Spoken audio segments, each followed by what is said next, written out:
காலையில் எழுந்து களனி நோக்கி நடந்து உழுது விதைத்து உழைத்து விளைத்து அறுத்து அடித்து குத்தி புடைத்து புது பானையில் போட்டு பொங்கலை வைத்து அது பொங்கும் வேளையில் மங்களம் தங்க மகிழ்ச்சி பொங்க பொங்கலோ பொங்கல் என்று குளவையிட்டு கொண்டாடும் நாள்.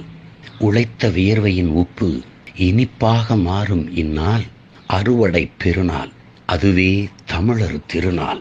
உழவு குடியோர் உயிர் மாய்த்த போதும் நம் மீனவச் சொந்தங்கள் துயரக் கடலில் மூழ்கிய போதும் துன்பமும் துயரமும் வறுமையும் ஏழ்மையும் நம்மை துரத்தி வருத்தி வீழ்த்திய போதும் மீண்டும் மீண்டும் இத்தமிழ்குடி தழைக்கும் பிழைக்கும் என்ற நம்பிக்கையில் பொங்கட்டும் தமிழர் உள்ளங்களிலும் இல்லங்களிலும் புரட்சி பொங்கல். புத்தாண்டு பொங்கல் நல்வாழ்த்துக்கள். நாம் தமிழர்.